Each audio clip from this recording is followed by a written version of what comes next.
وبرکاتہ. الحمدللہ الذی کفا والصلاة والسلام علی رسول المصطفى وعلى آلہ واصحابہ ذی المجد والصفاء. اما بعد فقد قال اللہ تعالی انا ارسلناک بالحق بشیرا ونذیرا. وقال اللہ تعالی فی رسول اللہ اسوۃ حسنہ. صدر محترم اور حاضرین جلسہ، یہ میری بڑی خوش قسمت ہے کہ آپ لوگوں نے مجھے کچھ کہنے کا حکم فرمایا ہے. ایک حقیر انسان کی جو آپ لوگوں نے عزت افزائی فرمائی ہے اس کا میں تہہ دل سے شکر گزار ہوں.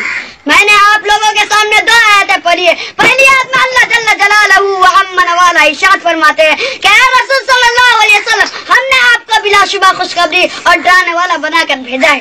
دوسری آیت میں اللہ تعالیٰ انسانوں کو مخاطب کرتے ہوئے فرماتے ہیں کہ تمہارے لیے اللہ کا پیغمبر بہترین رہنمائی ہے. وہ دور یاد کیجئے جب سارا عالم شرک و کفر میں مبتلا تھا. خدا کی عبادت گاہ میں بتوں کا اڈا بنی ہوئی تھی. خدا واحد کے بندے سدا معبودوں کے پیروں پر سر جھکا رہے تھے. دین حق کے طلبگاروں کو کوئی ایسا آدمی نہ ملتا تھا جو انہیں صراط مستقیم پر گامزن کرے.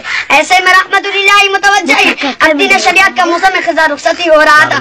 موسم بہار آیا اور شام بان کے ساتھ آیا کہ چمنستان عالم گلے و گلزار ہو گئے.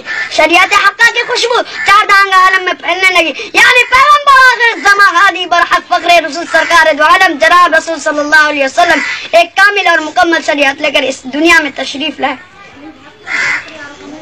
اب دنیا والوں کے پاس ایک ایسی عظیم شخصیت آ گئی تھی جو حق و صداقت کے علمبرداروں کو فوز آخرت کی بشارت دے رہی تھی. ظلم و ستم شرک و کفر کے علمبرداروں کو جہنم سے ڈرا رہی تھی. دنیا میں آ گیا تھا جو انسان اب ایک ایسا انسان اس پیکر میں ہوتے ہوئے بھی سراپا روشنی تھا، جو لوگوں کا ساتھ رہتا، شادی بیاہ کرتا، کھاتا اور پیتا، جنگل میں صرف سالاری کرتا، مسجدوں میں وعظ و تقریر سے دلوں کا میل کتر صاف کرتا. اس کے باوجود وہ بیدار تھا. اس کے کردار کی طرف کسی کی انگلی اٹھی اور نہ اٹھ سکتی تھی.